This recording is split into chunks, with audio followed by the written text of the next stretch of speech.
صبح جب ہم اپنے گھروں سے کالج، یونیورسٹی یا دفاتر کے لیے نکلتے ہیں تو سب سے بڑا چیلنج سفر ہوتا ہے۔ پیٹرول کی مسلسل بڑھتی ہوئی قیمتیں، سڑکوں پر ٹریفک کا دباؤ اور شدید گرمی کا موسم۔ بہت سے مسافر میٹرو بس یا اورنج لائن ٹرین کا سفر تو آسانی سے طے کر لیتے ہیں، لیکن اسٹیشن سے اتر کر آگے اپنی منزل تک پہنچنا مشکل ہو جاتا ہے، جس کی وجہ ہے ٹرانسپورٹ کی کمی اور مہنگا کرایہ۔ ایک نیا معاشی اور ذہنی بوجھ بن جاتا ہے۔ لیکن اس اسکیم کے پیچھے اصل کہانی صرف ٹرانسپورٹ کی نہیں بلکہ ذاتی آزادی اور خود مختاری کی ہے۔ ہمارے معاشرے میں مڈل کلاس، اسٹوڈنٹس اور خاص طور پر ورکنگ وومنس کے لیے روزمرہ کا سفر ہمیشہ دوسروں پر منحصر ہوتا ہے۔ کبھی لوکل ٹرانسپورٹ کا انتظار تو کبھی رکشے یا بائکیں کی بکنگ کی ٹینشن۔ لیکن اس ایپ بیسڈ سروس کی سب سے خوبصورت بات یہ ہے کہ یہ آپ کو ٹریول فریڈم یعنی سفری آزادی دیتی ہے۔ آپ کو کسی ڈرائیور کی ضرورت بالکل بھی نہیں، کسی کے نخرے اٹھانے کی تو ضرورت ہے ہی نہیں۔ اب آپ کے پاس مکمل آزادی ہے کہ اپنی مرضی سے QR کوڈ سکین کریں، خود ڈرائیو کریں، اپنی مرضی کے روٹ سے جائیں اور بغیر کسی تاخیر کے اپنی منزل پر پہنچ جائیں۔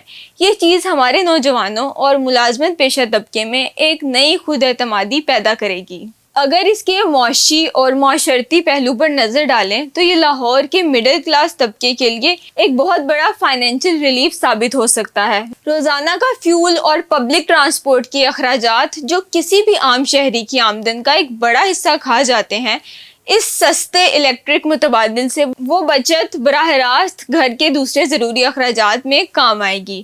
پہلے فیز میں 10,000 EV بائکس اور 300 اسٹیشنز بن رہے ہیں، جہاں موبائل ایپ کے ذریعے رجسٹریشن ہوگی اور کم عمر افراد کے لیے فلٹر سخت رکھے جائیں گے۔ لیکن اس کا اصل لائف چینجنگ امپیکٹ اس لاسٹ مائل کنیکٹیویٹی پر ہوگا جو میٹرو اسٹیشن سے آپ کے آفس یا کالج تک کے سفر کو آسان بنائے گی۔ معاشرتی سطح پر یہ ہمارے شہر کے کلچر میں ایک بڑا ڈیجیٹل اور ماحولیاتی شفٹ ثابت ہو سکتا ہے۔ پیٹرول گاڑیوں پر ہمارا انحصار کم ہونے سے نہ صرف سڑکوں پر ٹریفک کا دباؤ کم ہوگا بلکہ سالانہ ہزاروں ٹن کاربن کا اخراج بچے گا، جو طویل مدت میں لاہور کو اسموگ جیسے بڑے بحرانوں سے مستقل نجات دلانے میں مددگار ہوگا۔ PHA، لاہور پارکنگ کمپنی اور پنجاب سیف سٹیز اتھارٹی جیسے ادارے مل کر اس پورے نیٹ ورک کی مانیٹرنگ کریں گے، لیکن اس کی کامیابی کا دار و مدار حکومت سے زیادہ ہم پر ہے۔ لاہور جیسے گنجان آباد شہر میں پیٹرول کی قیمتوں اور ماحولیاتی صورتحال کو دیکھتے ہوئے یہ ایک انتہائی اہم قدم ہے، لیکن اصل چیلنج اس منصوبے کی گراؤنڈ پر مینٹیننس اور بطور معاشرہ ہماری ذمہ داری ہوگی۔ اب یہاں سب سے اہم سوال یہ ہے کہ ہمارے شہر کی سڑکیں اور بجلی کا سسٹم اس ڈیجیٹل بائک سروس کا بوجھ اٹھا پائیں گے؟ کیا موبائل ایپ اور QR کوڈ پر مبنی یہ نیا نظام لاہور کی ٹریفک اور ہمارے سفر کو واقعی بدل سکے گا؟